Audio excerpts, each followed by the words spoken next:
If I type lawyers are into Google, I get this result. Lawyers are scum. Lawyers are liars. Lawyers are evil. I'm a lawyer. Back in 2001, I was a technology lawyer in a prestigious London law firm. But before you write me off, I did my presentations using rap.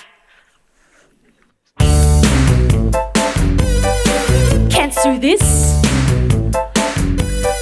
You can't sue this. Can't sue this. My prosecution hits hard. Copyright is so broad. Thank you for blessing me with fine syntax and upfront fee. Yo!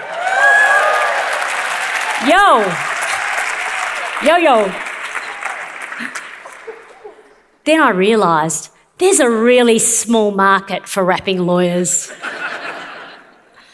In fact, I had a monopoly. But why? Dr. Larry Richard, a lawyer and psychologist in the US, has data that shows that lawyers are extremely low on sociability. Sociability is a desire to interact with people. I had a desire to interact with people. So one Monday morning, I was sitting in an airless, windowless office reviewing yet another fat technology contract when the words of that famous poet, philosopher and artist, Eminem, spoke to me. The soul's escaping through a hole that is gaping. That's exactly how I was feeling. Not that Eminem is usually my career advisor, but there was truth in there. Yo. Something in me broke. I left the law. One moment, I was the Asian parent's dream. The next, I was booming my voice across regional radio as a DJ, single-handedly busting Asian stereotypes. I was a DJ for 10 years. Then my mother's voice, like that song you can't get out of your head. I'm a lawyer girl in a rapping world. It got even louder. I heard her saying, "Aya, why don't you go back to Free Hills?" So I went back to the law, dun, dun, dun, but not as a lawyer, in client relationship management. And things had really changed. The robots had come to Lawyer Town. Almost all the work I did as a junior lawyer in the 90s can now be done by a robot. That technology contract I reviewed in that airless, windowless room, whoosh, done by a robot. There's a new robot lawyer built on an artificial intelligence platform that creates confidentiality agreements in 7 minutes, compared with the half a day it took me. How amazing, all that drudgery gone. That robot lawyer is called Robot Lawyer Lisa. Oh, you shouldn't have, but thank you. One of my favourite robots is called Do Not Pay. Josh Browder, a 19-year-old Stanford student, got his driver's licence, then quickly amassed a heap of mostly unfair parking fines. His parents did what good parents do. They refused to keep paying them. And he did what a smart 19-year-old would do. He locked himself in his bedroom and he created a bot that got him out of those unfair parking fines.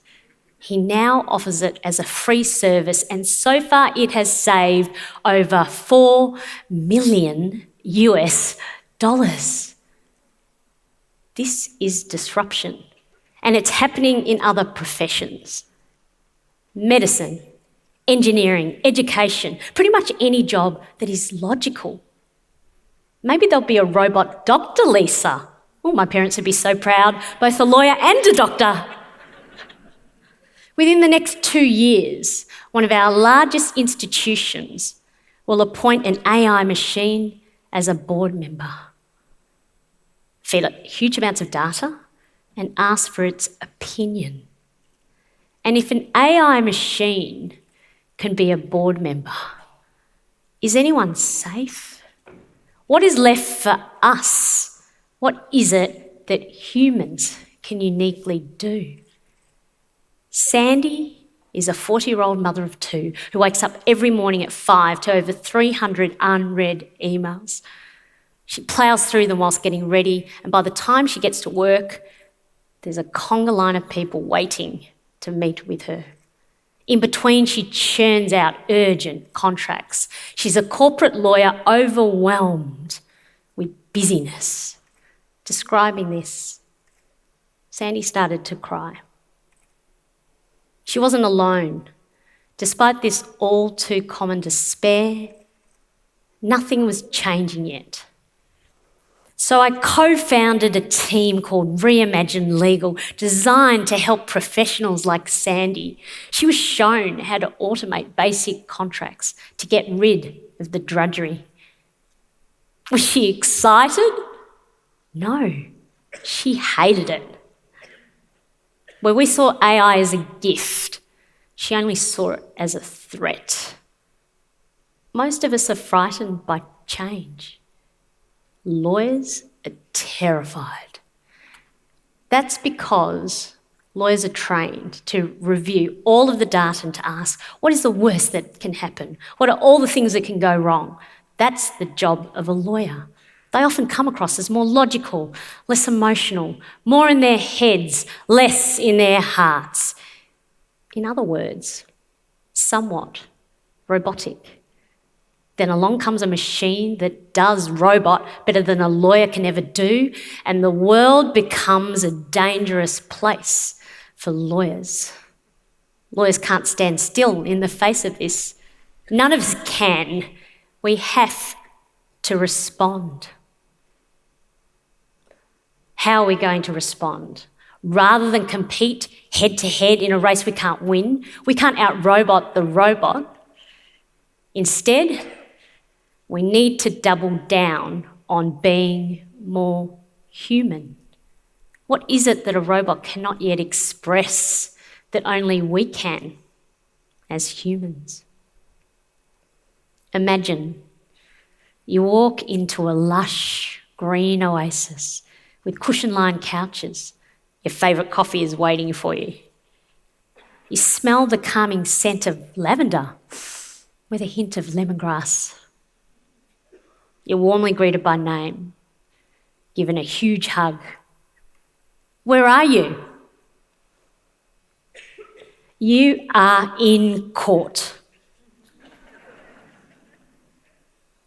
This scenario is underpinned by the one thing we can express that robots cannot: empathy.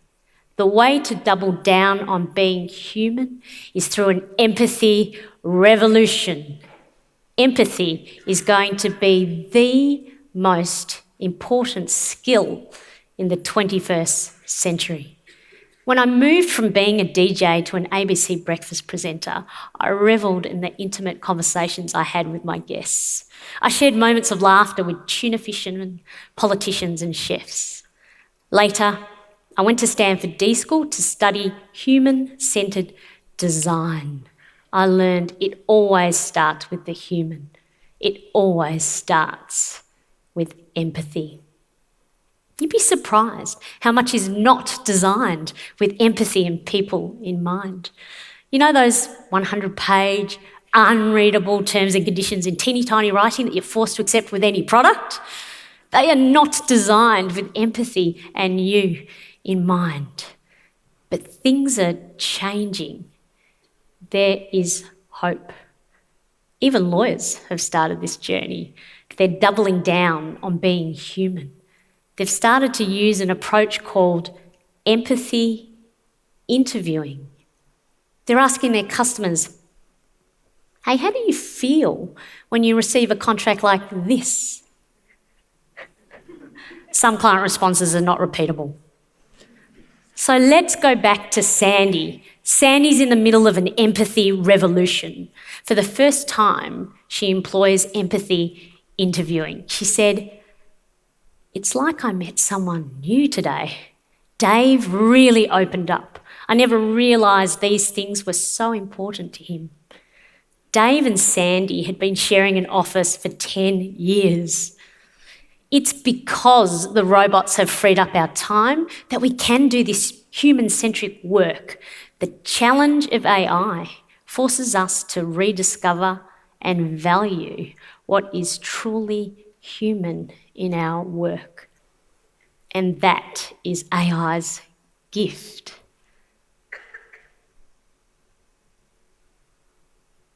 So one day, when I type "lawyers are" into Google, I'd like to see these words. Lawyers are caring. Lawyers are compassionate. Lawyers are empathy revolutionaries. Yo!